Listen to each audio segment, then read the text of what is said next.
दंडनीय अपराध करोगे, अमर्यादित भाषा बोलोगे और प्रेमी का दिल दुखाओगे तो फिर सजा मिलेगी।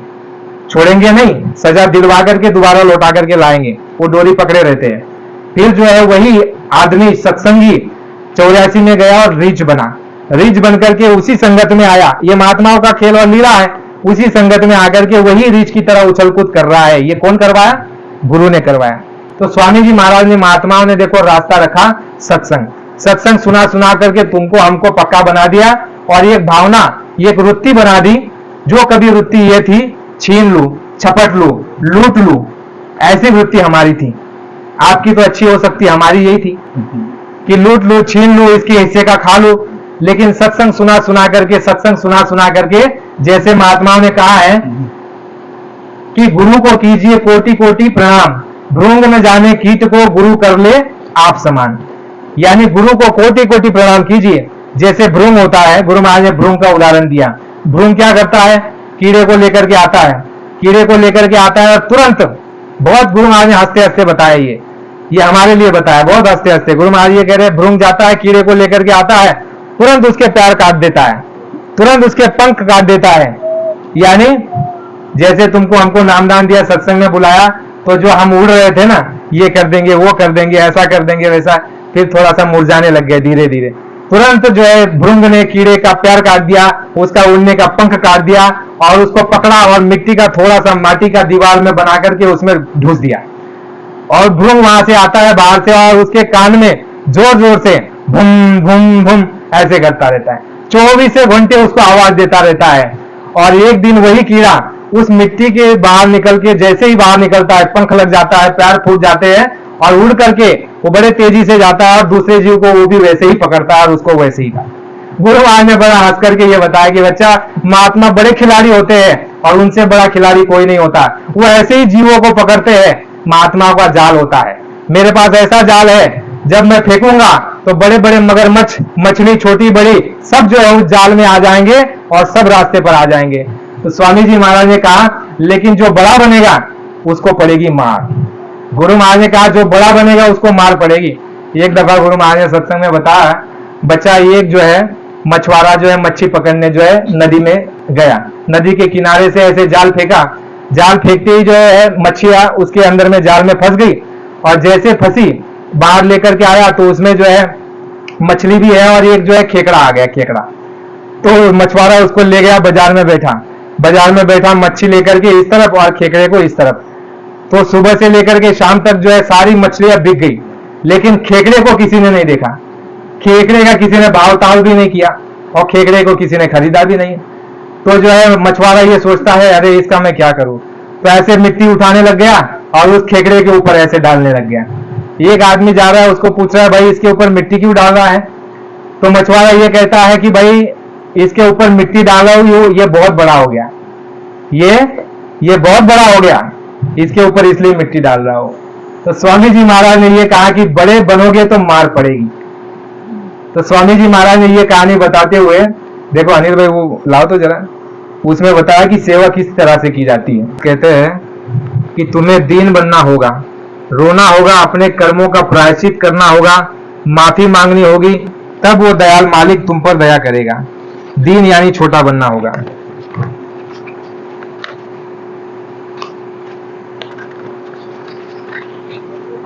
जय गुरुदेव। अच्छा अभी क्या कह रहे गुरु महाराज? पुराने सत्संगी जो जिम्मेदार स्थान पर कार्य सेवा कर रहे हैं, उनको नम्र होकर नमन से सेवा करनी चाहिए, अहंकार से नहीं। ऐसा न करने से संगत अपने दिलों से ऐसे लोगों को निकाल देगी। हुआ ना, ऐसे ही हुआ ना। जो बड़े बनते थे संगत आज पूछती नहीं है। ये गुरु महाराज का वचन है, ये भविष्यवाणी है। गुरु महाराज ये कह रहे हैं कि पुराने सत्संगी जो जिम्मेदार स्थान पर कार्य सेवा कर रहे हैं, उनको नम्र होकर नमन से सेवा करनी चाहिए, अहंकार से नहीं। ऐसा न करने से संगत अपने दिलों से ऐसे लोगों को निकाल देगी तो पीछे पछतावा ही रहेगा। दीनता सब लोग धारण करो, मर्यादा में रहो, सेवा भाव की माला गले में निरंतर लटकाए रहो, इस तन से सेवा की आकांक्षा निरंतर करते रहो। युग का भूला पापी मन दीन सेवा से शुद्ध होगा। यानी मन आपका तब शुद्ध होगा जब आप और हम सेवा करेंगे, लेकिन सेवा भी कैसी? दीन होकर के, छोटा बन करके। लेकिन आप ये कहोगे, डांटोगे, फटकारोगे, ये कहोगे अरे मैं तो बड़ा सेवादार हूं और मैं तो सेवा कर रहा हूं और तू बैठे बैठे रोटी तोड़ रहा है, ऐसी भावना से। और अगर नफरत से और अगर हम जो है कड़ू शब्द से अगर सेवा करेंगे, व्यवहार करेंगे, तो गुरु महाराज ने कहा इससे हानि भी होती है।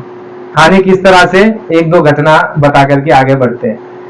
गुरु महाराज ने ये कहा कि जब तुम सेवा करोगे तो सेवा से तुम्हारा तन निर्मल होगा, तन निर्मल होगा तो मन शुद्ध होगा, और उसके बाद मन तुम्हारा साधन भजन में लगेगा। महात्मा जी थे, उनके जो है दरबार लगा था, सत्संग हो रहा था, सत्संग हो रहा था, और वहां पर जो है एक आदमी जो है रीछ लेकर के आया। रीछ, रीछ जानते हैं ना? रीछ जानवर होता है जो खेल करने वाले उसको साथ में लेकर के चलते हैं। तो रीछ लेकर के आया और उसने महात्मा जी से गुहार लगाई कि महात्मा जी हम जो है अपना कुछ कर्तव्य खेल दिखाना चाहते हैं। तो महात्मा जी ने कहा कि कोई बात नहीं, दिखाइए, सब संगत की मर्जी है तो दिखा दीजिए। तो संगत से पूछा गया, संगत ने कहा कि जी हुजूर आपकी मौज हो, मर्जी हो तो दिखा दीजिए रीछ का खेल। तो रीछ ने जो है बड़ा उछल कूद करते हुए, नाचते गाते हुए रीछ ने जो है वहां खेल दिखाया, और सारी संगत बड़ी खुश हुई और गुरु महाराज भी खुश हुए। और ये घटना जो है 10 गुरु जो हुए उनमें से एक महात्मा जी की ये घटना है। रीछ ने खेल दिखाया, महात्मा भी खुश हुए और संगत भी खुश हुई। अब घटना ये होती है कि वो महात्मा जी जो है अपने प्रेमियों को ये कहते हैं कि प्रसाद बांट रहा था सब प्रेमियों को। तो महात्मा जी ने अपने प्रेमियों को, अनुयायियों को आदेश दिया कि बच्चा ये जो रीछ है, इस रीछ को भी तुम प्रसाद दे करके आना, रीछ को भी प्रसाद दे करके आना। फिर रीछ को जो है प्रसाद दिया गया। फिर सभी संगत ने जो है गुरु महाराज से पूछा गया कि गुरु महाराज ऐसी क्या बात है कि इस रीछ को भी प्रसाद देने के लिए आपको कहा? तो उनके महात्मा जी, उनके गुरु ने फिर सारी घटना बताई, ध्यान से सुनी, ये हकीकत है, ये फसाना नहीं। हमको उनका याद नहीं आ रहा है, माफ कीजिए। तो महात्मा जी ने घटना ये बताया कि फला नाम का सत्संगी था और वो मेरे पिताजी उनकी सेवा में लगा था, संत की सेवा में, मेरे पिताजी की सेवा में लगा था, और जो है मेरे पिताजी के साथ में रहता था, बड़ी संगत की सेवा करता था। लेकिन घटना एक दिन ऐसी होती है, सत्संग चल रहा है, सत्संग पूरा हो गया, उसके बाद जो है प्रसाद बांटने के लिए गया और प्रसाद बांट रहा है। तो वहां पर जो है दूसरे गांव के लिए कोई जो है सफर करने वाले कुछ प्रेमी सत्संगी वो वहां पर रुके हुए थे प्रसाद के लिए कि भाई हम प्रसाद पा करके आगे निकल जाएंगे और जो है हमारे गुरु का जो है धन्यवाद और उनका शुक्राना करके प्रसाद प्राप्त करके आगे निकल जाएंगे। तो हमको समय नहीं क्योंकि अंधेरा हो जाएगा। तो इस तरह से, इस कारण से वो प्रेमी ये कहने लग गए जो बैलगाड़ी में जा रहे थे कि भाई साहब हमको जल्दी प्रसाद दे दो और हमको आगे जाना है। तो उसने ये कहा शब्द अपने मुख से कि क्यों रीछ की तरह उछल कूद कर रहे हो, ऐसे बोल दिया। सेवा करने वाला आदमी जीवन भर उसने सेवा की संगत की, लेकिन देखो कहा भूल हो गई, बोले क्यों रीछ की तरह उछल कूद कर रहे हो। प्रेमियों के आंखों में से आंसू आ गए और वैसे ही वो आंसू आ गए और वहां से निकल गए, आगे रवाना हो गए। वो तो चले गए, वो प्रसाद बांट करके उसकी भी आगे चल के आयु समाप्त हो गई। लेकिन जैसे उसने कहा कि क्यों रीछ की तरह उछल कूद कर रहे हो और जैसे ही उसके आंसू गिरे उधर गुरु महाराज नाराज हो गए, ये नाराज हो गए। नाराज जैसे ही हुए तो देखो उस जीव की क्या गति हुई, वही जीव रीछ बन करके, जैसे आपको पिछले सत्संग में भी बताया था कि महात्मा जो है नर 84 में भी जाने देते, अगर गलती करोगे तो दंडनीय अपराध करोगे, अमर्यादित भाषा बोलोगे और प्रेमी का दिल दुखाओगे तो फिर सजा मिलेगी, छोड़ेंगे नहीं, सजा दिलवा करके दोबारा लौटा करके लाएंगे, वो डोरी पकड़े रहते हैं। फिर जो है वही आदमी सत्संगी 84 में गया और रीछ बना, रीछ बन करके उसी संगत में आया। ये महात्माओं का खेल और लीला है, उसी संगत में आकर के वही रीछ की तरह उछल कूद कर रहा है। ये कौन करवाया? गुरु ने करवाया कि तूने मेरे प्रेमी को, मेरे प्यारे को रुला दिया, तो उसको ही रीछ बनवा दिया और उसको वहां खेल कूद करवाया जो कहता था कि क्यों उछल कूद कर रहे हो। और वही उछल कूद देख करके उसका लड़का जो था जीवित में वो भी खुश हो रहा था और संगत भी खुश हो रही थी।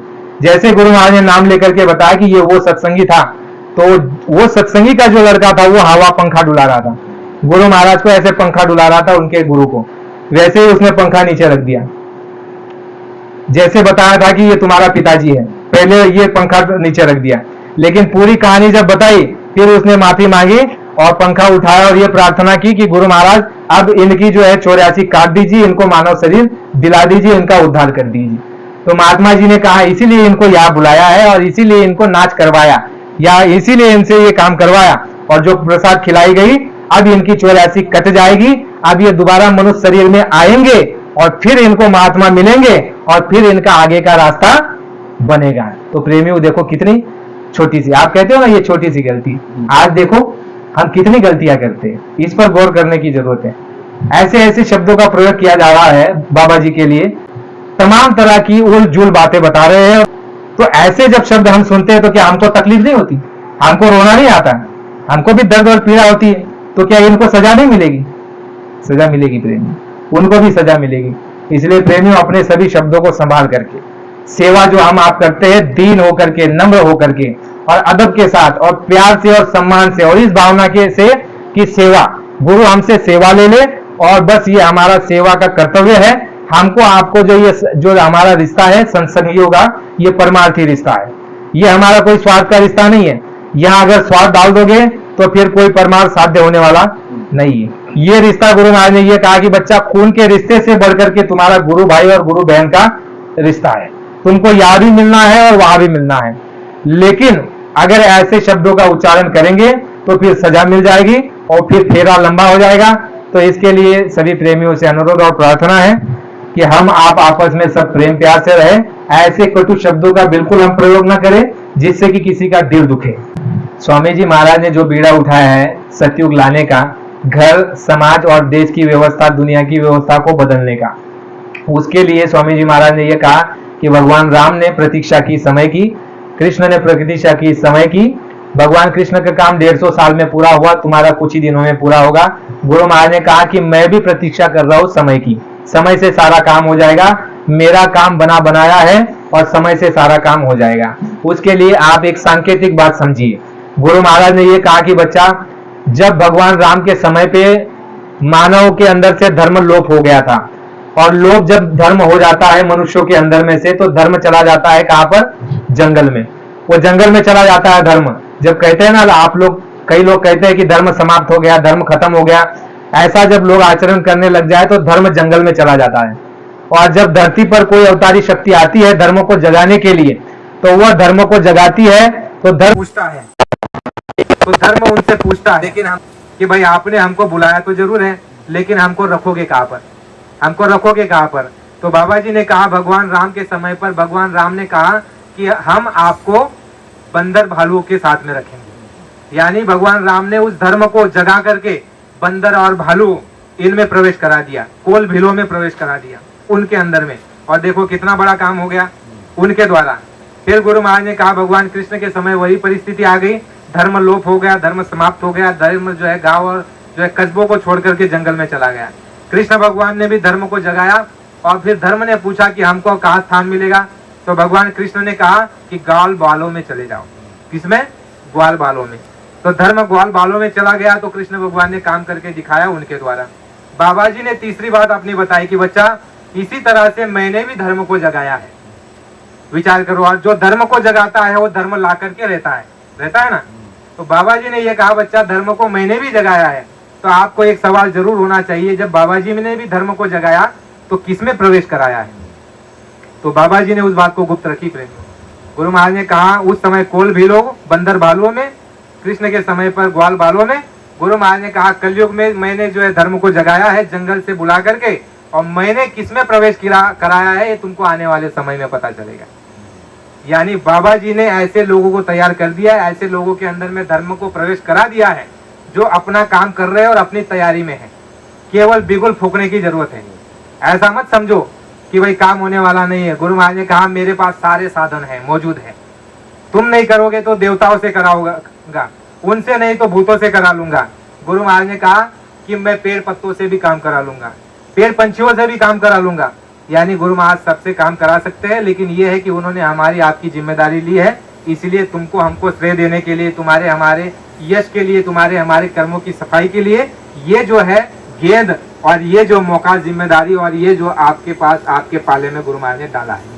इसलिए प्रेमियों, बाबा जी ने धर्म को जगाया है, वो किसमें प्रवेश कराया है वो आप समझो, आप अपनी बुद्धि का तर्क लगाओ और उन लोगों के साथ जुड़ जाओ और अच्छे से अच्छा गुरु महाराज का काम हमको आपको सभी करना है।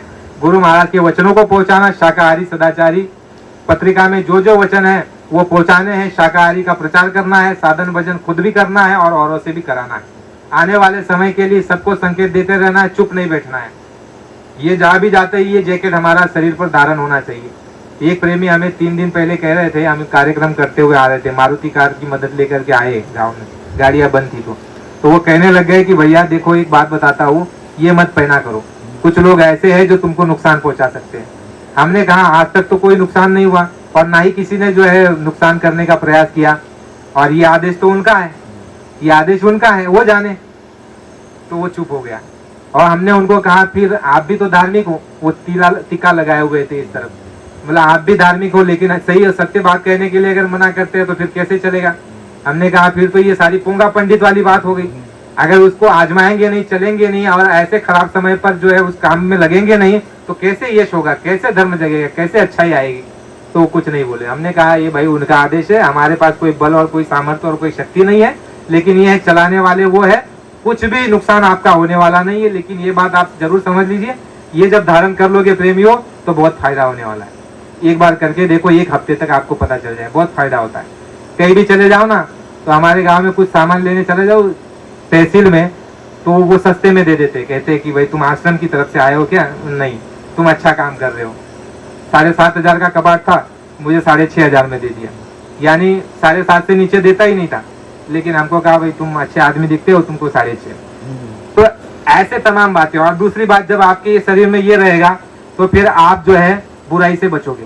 बुराई से बचने का बहुत बड़ा शस्त्र है महाराज, क्योंकि आप ये समझोगे कि भाई मेरे पास ये जो है लाइसेंस है और मैं अगर कुछ गलत करूंगा, कुछ गलत देखूंगा, गलत बोलूंगा तो किसका नाम खराब होगा, इनका नाम खराब होगा।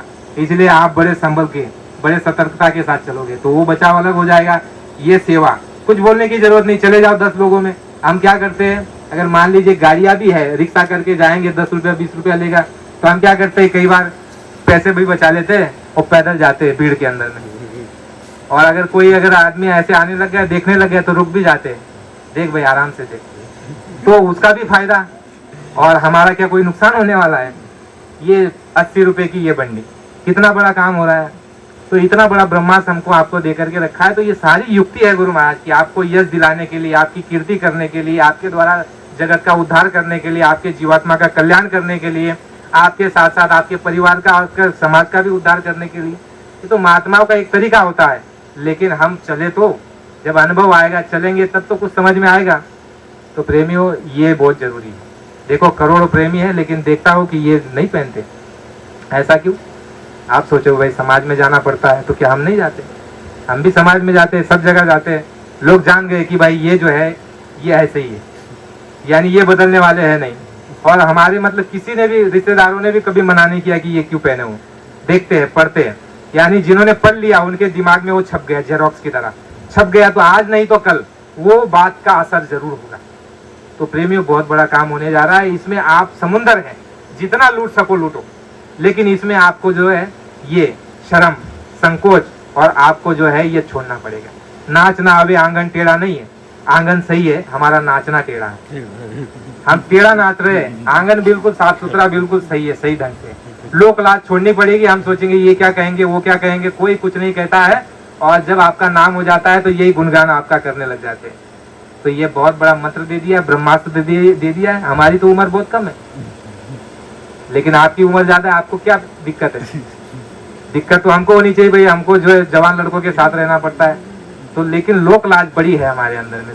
प्रेमियों सबसे बड़ी बाधक अगर कोई है संत मत में, गुरु और शिष्य के बीच में दीवार, ये है लोक लाज, शर्म, संकोच, लोक और लाज। ये क्या कहेगा, वो क्या कहेगा, कैसे लगूंगा, कोई बोलेगा तो नहीं, कोई डांटेगा तो नहीं, कोई नाराज तो नहीं होगा, कुछ नहीं। बहुत अच्छा बोलते हैं, कुछ लोग पैसा भी देते हैं, लो भाई शाकाहारी प्रचार में लगा देना। तो ये फायदे वाली चीज है। महात्माओं का, प्रकृति का ऐसा नियम है प्रेमियों जिसमें नुकसान किसी का नहीं है, सबका फायदा है। तुम्हारे हमारे बुद्धि और स्वार्थ से जो भी काम करोगे, जो भी नियम बनाओगे, उसमें किसी ना किसी एक का या दोनों का नुकसान होगा। लेकिन प्रकृति के नियम ऐसे है जिसमें तुम्हारा भी हित, उसका भी हित। संतों के ऐसे नियम है, ईश्वर का ऐसा नियम है कि तुम्हारा भी हित और उनका भी हित। तो ये प्रकृति का नियम है, संतों का नियम है, इसमें अहित, नुकसान किसी का होने वाला नहीं। तो प्रेमियों हमको करनी और कथनी एक करनी है। अनिल भाई समय हो गया। जय गुरुदेव।